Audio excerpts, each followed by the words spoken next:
Shiv Shakti career academy की YouTube class में आपका सभी लोगों का स्वागत है। एक बार पुनः हम लोग पिछला जो अध्ययन किए थे उसके विषय में थोड़ा चर्चा करते हैं। पिछली क्लास में हमने जाना था मूल्यांकन प्रविधियां या मूल्यांकन करने के कौन कौन से साधन हैं। उसको हमने दो भागों में कैटेगराइज किया हुआ था। पहला है परिमाणात्मक प्रविधियां, दूसरा क्या है गुणात्मक प्रविधियां। परिमाणात्मक प्रविधियों में कौन कौन सी विधियां थी इसकी चर्चा हम लोग कर चुके हैं। आज हम लोग चर्चा करेंगे गुणात्मक प्रविधियां कि कौन कौन सी गुणात्मक प्रविधियां हैं। व्यक्तित्व का मूल्यांकन करने के लिए या सभी पक्षों का अगर हमको मूल्यांकन करना हो छात्र के तो इसका प्रयोग हमको करना पड़ता है। गुणात्मक प्रविधियां, गुणात्मक प्रविधियां में बहुत सारी विधियां हैं। पहला उपकरण हम प्रयोग कर सकते हैं अवलोकन।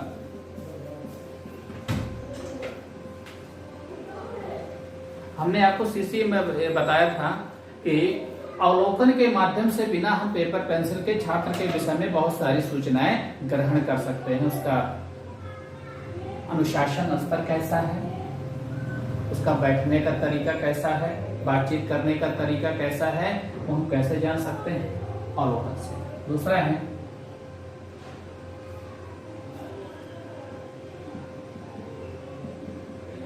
साक्षात्कार, इसको कहते हैं इंटरव्यू।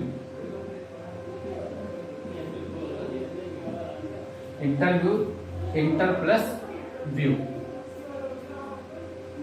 इंटर का मतलब होता है आंतरिक, व्यू का मतलब होता है विचार। आपके जो आंतरिक दृष्टिकोण क्या है, आपका किसी बात के प्रति आपकी गहराई क्या है, उसका उद्गम क्या है, वो कैसे जानते हैं हम साक्षात्कार के माध्यम से जानते हैं। साक्षात्कार का बहुत ही व्यापक रूप से हम लोग आजकल प्रयोग करने लगे हैं। क्यों? अगर व्यक्तित्व का मापन करना होता है तो बहुत ही आसान है ये साक्षात्कार। 20-25 मिनट के इंटरव्यू में हम बहुत सारी चीजें जान सकते हैं परीक्षार्थी के विषय में, उसकी रुचियों के बारे में, उसकी निर्णय क्षमता के बारे में बहुत सारी चीजें हम साक्षात्कार के माध्यम से जान सकते हैं। फिर अगला है प्रश्नावली। प्रश्नावली इसको हम क्वेश्चनर कहते हैं। प्रश्नावली है क्या? प्रश्नावली क्या है? कथनों या प्रश्नों की सूची।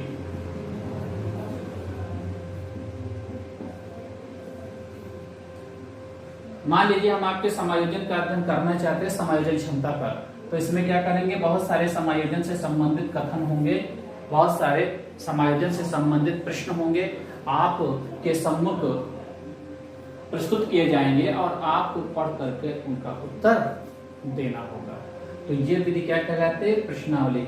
इसमें आप प्रत्यक्ष रूप से और अप्रत्यक्ष रूप से दोनों तरह से कर सकते हैं। प्रत्यक्ष रूप का क्या मतलब है? आपके सामने कोई स्वयं लेकर के जाए कि ये देखिए प्रश्नावली है, आप इसको भरिए और हमको दे दीजिए। दूसरा है डाक माध्यम से भी, डाक सुविधा के माध्यम से ये पहुंचाई जा सकती है, लेकिन इसमें खतरा बना रहता है। कभी कभी डाक माध्यम से हमने दे तो दिया, लेकिन जो भी अध्ययन करता है उसके पास पहुंचती नहीं। कारण है कि वो हो सकता है वो न देना चाहे।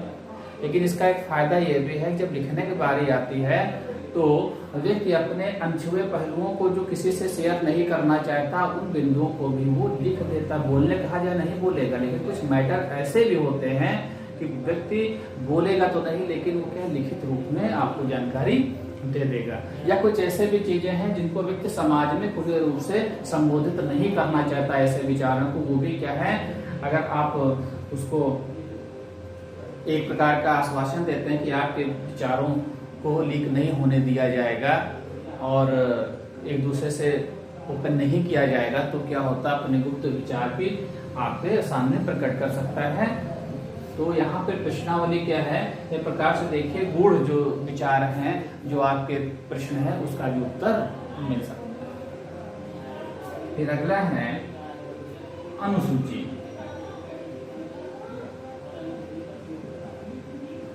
आपसे क्वेश्चन पूछा जा सकता है कि निम्न में से मापन मूल्यांकन की कौन सी प्रविधि गुणात्मक है या कौन सी क्या है, परिमाणात्मक है। तो आप गुणात्मक वाली याद कर लीजिए कि इसमें कौन कौन सी अनुसूची पे क्या होती है, ये भी क्या होती है। अनुसूची का मुख्य रूप से प्रयोग हम लोग कहाँ करते हैं, अभिवृत्ति। अभिवृत्ति क्या होता है, विचार। किसी व्यक्ति या वस्तु के प्रति जो भी आपके विचार हैं वो क्या कहलाते हैं, अभिवृत्ति कहलाते हैं। अभिवृत्ति हो गई, रुचि हो गई, और हम कह सकते हैं इसके अलावा जो आपके जो संवेग होते हैं, इमोशंस होते हैं, उसका अध्ययन हम लोग इससे करते हैं, अनुसूची के माध्यम से करते हैं। अनुसूची, प्रश्नावली अनुसूची में थोड़ा सा अंतर है। अंतर यह है कि अनुसूची में व्यक्ति जो परीक्षण करता है वो क्या करेगा, वो आपके सम्मुख को प्रश्नों की सूची लेकर के जाएगा और आपसे क्या है, पूछेगा, और जो आप उत्तर दोगे वो स्वयं लिखेगा। कौन, परीक्षण करता। अगर आपके ऊपर परीक्षण वो करना चाह रहा तो वो अनुसूची लाएगा, आप क्या है उसके आंसर का जवाब देंगे, जो भी जवाब देंगे वो खुद लिखेगा। क्योंकि प्रश्नावली में जो जिसके पास प्रश्नों की सूची जाती थी वह स्वयं उत्तर देता था। लेकिन यहाँ से थोड़ा अंतर है। वो अंतर क्या है कि जो भी आपके विचारों को जानना चाहता है, जो भी अनुसूची लेकर के गया है, वही लिपिबद्ध किया गया मतलब क्या करेगा, लेकिन उत्तर कौन देगा, उत्तर आपको देगा। बस इतना अंतर है। फिर अगला है रेटिंग स्केल।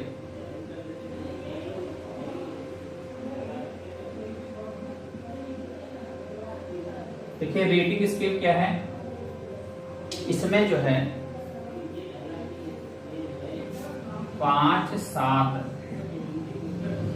बिंदुओं के आधार पर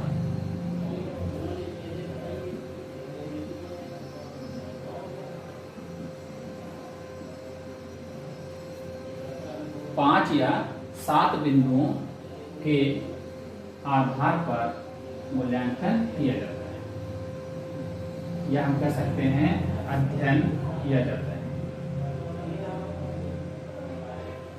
जैसे आपसे क्वेश्चन पूछा जाए, आपको टहलना पसंद है, आपको टहलना पसंद है, तो इसमें बहुत सारे बनाए जा सकते हैं, बहुत अधिक।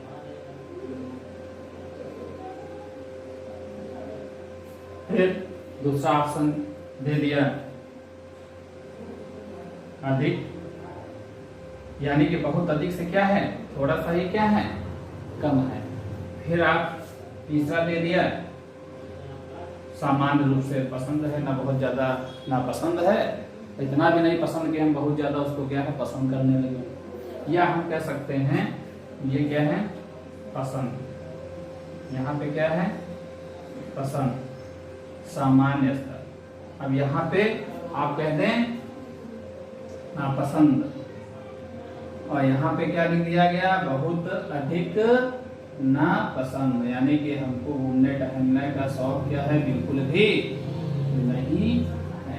तो आप देख रहे होंगे इसमें कोई उत्तर सही या गलत नहीं होता है, बल्कि उसकी तीव्रता के आधार पर व्यक्ति इसका उत्तर देता है। ये भी एक प्रकार से देखा जाए आपके अध्ययन के लिए बहुतायत रूप में प्रयोग किया जा सकता है, लेकिन फिर भी इसका प्रयोग कम किया जाता है, क्योंकि छोटे बच्चों पर आप इसका प्रयोग नहीं कर सकते। क्यों, छोटा बच्चा इतना ज्यादा विश्लेषण क्षमता नहीं रख पाता कि हमको आम पसंद है, तो अब आम में बहुत सारी वैरायटी ला दीजिए, आम पसंद है, हाँ बहुत पसंद है मान लीजिए। अब आम में बहुत सारी वैरायटी लाइए, कौन पसंद है कौन ना पसंद है, तो ना वैरायटी के बारे में जानता है और ना इतना वो विश्लेषण पर आएगा कि इसको हम सामान्य स्तर पे रखें, अधिक पे रखें। अगर मान लीजिए सामान्य से पर यहाँ आए कि यहाँ आए कि अगर नहीं पसंद तो हम कहाँ जाए।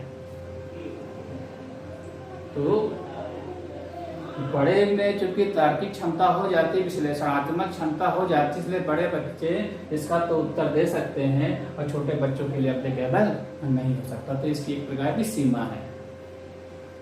तो ये था 5-7 बिंदुओं के आधार पर मूल्यांकन यहाँ पर किया जाता है। अब हम लोग अगला पढ़ते हैं,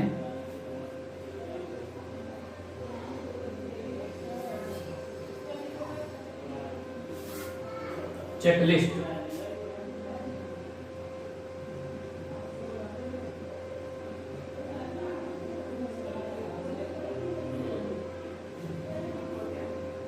चेकलिस्ट में क्या होता है, हाँ या नहीं के आधार पर उत्तर दिया जाता है। जैसे कहा जाए, क्वेश्चन दिया जाए, ध्यान से समझिएगा कि यदि बहुत लोग किसी सभा में बैठे हुए हैं तो आप अपने को असहज महसूस करते हैं, ये पूछा गया आपसे। अगर महसूस करते हैं तो हाँ, अगर नहीं महसूस करते हैं तो क्या लगाएंगे, नहीं। तो ये क्या होता है, चेकलिस्ट। इसमें हाँ या नहीं में आपको उत्तर देना पड़ता है। इसके अलावा और भी है, स्क्रीनशॉट इसका ले लीजिए, फिर जो 2-3 बचे हुए हम इसको ऊपर आपको समझाते हैं।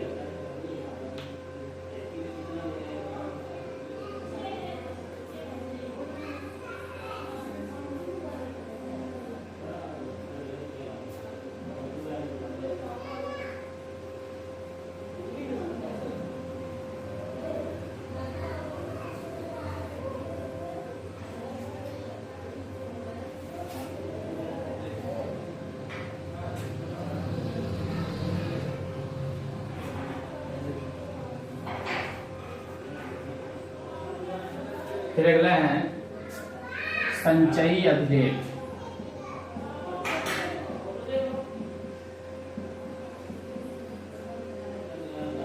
संचयी अभिलेख का कक्षा में प्रयोग किया जाता है। कहाँ पे प्रयोग, कक्षा में प्रयोग किया जाता है। ये बिल्कुल छात्र प्रोफाइल से मिलता जुलता है।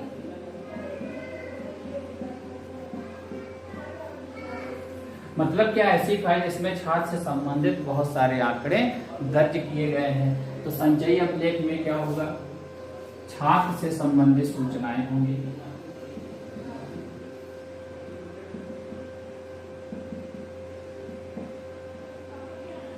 विभिन्न सूचनाएं कौन कौन सी, जैसे उसकी रुचि क्या है, उसकी अभिरुचि क्या है, उसका उपलब्धि स्तर क्या है, उसका अनुशासन स्तर क्या है,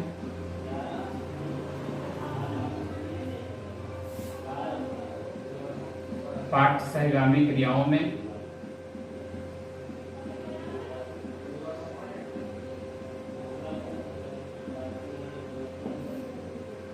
उसका क्या स्तर है,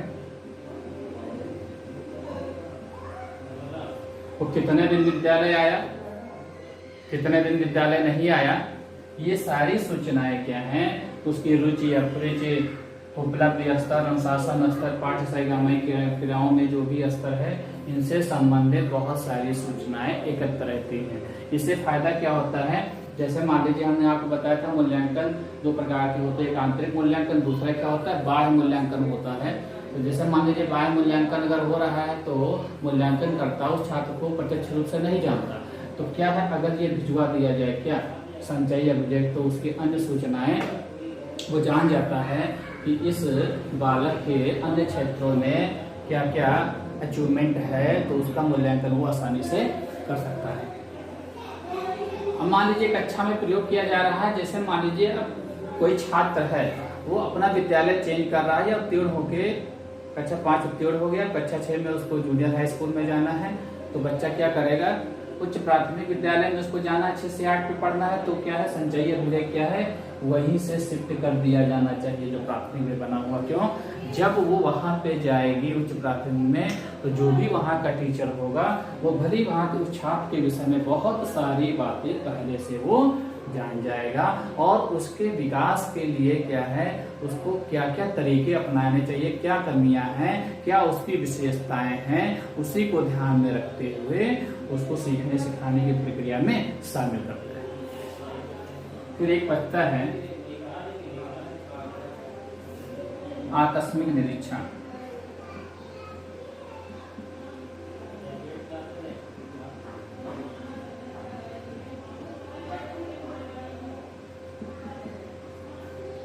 यहां पर क्या है, जब मान लीजिए विद्यालय में बच्चा पढ़ रहा है और समय समय पर क्या होता है, विद्यालय का निरीक्षण होता रहता है। आकस्मिक रूप से आपका निरीक्षण किया गया आपकी कक्षा का, और जो भी छात्र बैठे हुए हैं उनसे बहुत सारी चीजें जानकारी दी गई, उनके अधिगम स्तर के बारे में, उनकी रुचियों के बारे में, और बहुत सारी सूचनाएं जो भी या आपके विषय में भी बनाया जा सकता है एज ए टीचर, या आप लोगों को जो भी शासन प्रशासन के द्वारा सुविधाएं दी जा रही हैं, आपने सही मद में पैसा खर्च किया है या उन संसाधनों को जुटाया है, प्रयोगशाला में पुस्तकों का आप सही ढंग से आवंटन कर रहे हैं, उसका रजिस्टर बना हुआ है कि नहीं बना हुआ है। तो ये कौन बताता, आकस्मिक निरीक्षण। उसमें क्या होता है, निरीक्षण करता क्या होता है, वो कमेंट दे देता है, नोट कर देता है, और पता चले अगर कोई बहुत ज्यादा गलती पाई गई तो अगर दोबारा वो निरीक्षण करता है तो क्या होता है, उस बिंदु को देखता कि आपने इसमें सुधार किया कि बिल्कुल ही आप लापरवाह बने हुए हैं। तो आकस्मिक निरीक्षण आकस्मिक क्यों होता है, निरीक्षण ऐसा होता है कि पूर्व नियोजित नहीं होगा। जैसे होता है कि आज जो है कह दिया जाए कि प्रधानमंत्री जी 5 तारीख को अयोध्या गए, या अयोध्या जो है जाएंगे, तो जाएंगे मतलब है पहले से ही प्रशासन क्या हो गया, चुस्त मुस्त हो गया, और पता चले अचानक उन्होंने प्रोग्राम बना दिया, तो ये वास्तविक परिस्थितियां वहां पे उनको पता लगती है कि शासन प्रशासन व्यवस्था कैसे चल रही है। तो यहाँ भी क्या होता है, पूर्व निर्धारित नहीं होता, वो आकस्मिक निरीक्षण होता है। निरीक्षण के समय जो जो बातें होती है उसको क्या है, इसमें इंडिकेट कर दिया जाता है। फिर अगर कोई दूसरा तीसरा का निरीक्षण करता है, वो भी उन बातों को क्या करता है, निरीक्षण करता है। जो पहले निरीक्षण करता ने जो भी आपके लिए सुधार के लिए आपको परामर्श निर्देशन दिया था, आपने अमल किया कि आप वैसे ही उन गलतियों को दोबारा दोहराते जा रहे हैं। तो ये बहुत सारे क्या हमने चर्चा की गुणात्मक प्रविधियों के विषय में। स्क्रीनशॉट ले लें आप लोग इसका।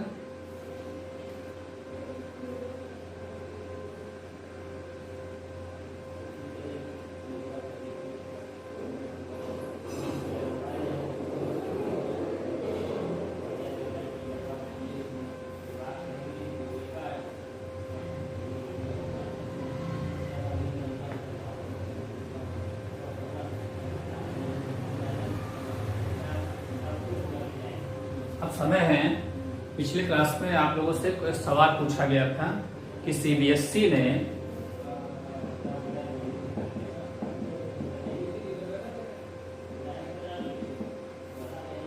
कितने फॉर्मेटिव असेसमेंट और कितने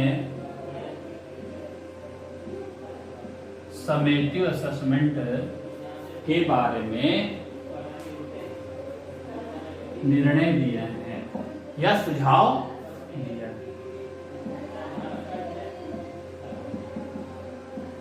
तो सीबीएसई ने 4 फॉर्मेटिव, कितने 4 फॉर्मेटिव और 2 क्या है समेटिव असेसमेंट का सुझाव दिया था। वर्तमान में ये लागू नहीं है, अब दूसरी चीजें आ गई इसकी जगह, क्योंकि असेसमेंट क्या है, रोज का रोज आपको करना पड़ेगा। इसको 4 या 5 भागों में डिवाइड नहीं किया था, या आप यहाँ मान लेते कम से कम 4 तो जरूर हो। ये क्या किया जाता है, सत्र के मध्य में किया जाता है, जबकि ये सत्र के अंत में किया जाता है। तो सत्र को 2 भागों में हमने बांट लिया।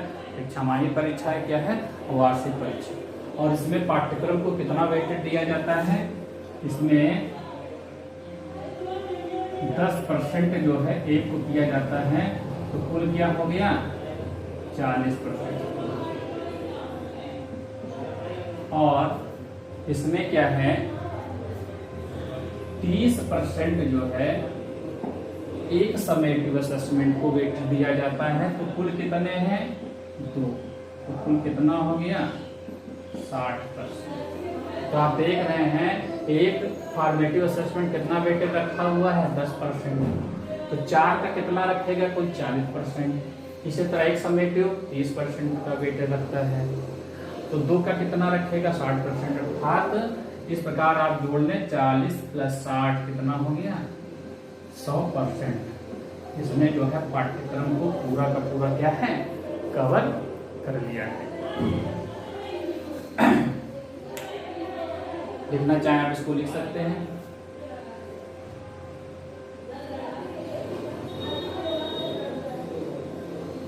चलिए आज का क्वेश्चन हम दे रहे हैं आप लोगों को, कहीं पे लिख लीजिए और जो भी उचित उत्तर आपको लगता है उसका कमेंट बॉक्स में आप वर्णन अवश्य करेंगे। इसका सही उत्तर क्या है अगली क्लास में आपको दिया जाएगा। तो आज का क्वेश्चन यह है कि यदि कोई प्रश्न पत्र पहले ही आउट हो जाता है, मतलब परीक्षा 10 बजे से है और 8 बजे पेपर क्या हो गया, आउट हो गया, तो मूल्यांकन की कौन सी विशेषता सबसे ज्यादा प्रभावित होगी? मूल्यांकन की कौन सी विशेषता सबसे ज्यादा प्रभावित होगी? फिर से एक बार, यदि कोई प्रश्न पत्र परीक्षा के समय के पूर्व ही लीक हो जाता है तो मूल्यांकन की कौन सी विशेषता सबसे ज्यादा प्रभावित होगी? आशा करते हैं कि आपने इसको लिख लिया होगा। और इसी के साथ हम लोग अगली क्लास में मिलते हैं। तब तक के लिए सभी लोगों को धन्यवाद।